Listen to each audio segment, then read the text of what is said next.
বাগদান সারলেন বেহুলা লক্ষিন্দর সিরিয়ালের লক্ষিন্দর অর্কজ্যোতি পাল চৌধুরী। বর্তমানে জি বাংলার আনন্দিতে গুরুত্বপূর্ণ চরিত্রে অভিনয় করছেন অর্কজ্যোতি।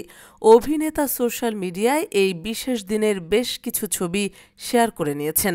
দেখা গেল অর্কজ্যোতির বাগদানে হাজির হয়েছিলেন শ্রীমা ভট্টাচার্য, ঋত্বিক মুখোপাধ্যায়, প্রত্যুষা পালরা। খুব কাছের কিছু বন্ধু আর আত্মীয়দের নিয়েই একে অপরকে আংটি পরালেন ভালোবাসায় মুড়ে থাকা দুটি মানুষ। 2010-এ স্টার জলসায় শুরু হয় বেহুলা। সেই ধারাবাহিক দিয়েই দর্শক মনে জায়গা করে নিয়েছিলেন অর্কজ্যোতি।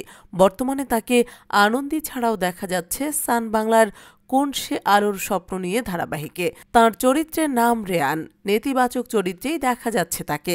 শ্রীমা ইনস্টাগ্রামে এঙ্গেজমেন্ট পার্টির বেশ কিছু ছবি শেয়ার করে লিখলেন, ভালোবাসা তার পথ খুঁজে নেয়। আমার প্রাক্তন হিরোকে শুভেচ্ছা তার রিয়েল লাইফ হিরোইন খুঁজে পাওয়ার জন্য আর বাগদানের জন্য। ভালোবাসা, শুভেচ্ছা আর আশীর্বাদ একসঙ্গে একটা খুব সুন্দর ভবিষ্যতের জন্য। অর্কজ্যোতি নিজের ও হবু স্ত্রীর একটি ছবি দিয়েছেন সোশ্যাল মিডিয়াতে, যেখানে গাড়ির ভেতর হাতে হাত রেখে দেখা গেল দুজনকে। সাদা ব্লেজার, শার্ট ও ট্রাউজারে সেজেছিলেন অর্কজ্যোতি, আর কনের গায়ে ছিল সোনালি রঙের জর্জেটের শাড়ি। তা কাকে বিয়ে করলেন অভিনেতা? সোশ্যাল মিডিয়ায় ঢুঁ মেরে দেখা গেল অর্কজ্যোতির পাত্রী হলেন দেবশ্রী পাল। ফেসবুক ও ইনস্টাগ্রাম বায়ো বলছে, তিনি টলিউডে অভিনয়ের পাশাপাশি তৃণমূল কংগ্রেসের একজন সক্রিয় সদস্য।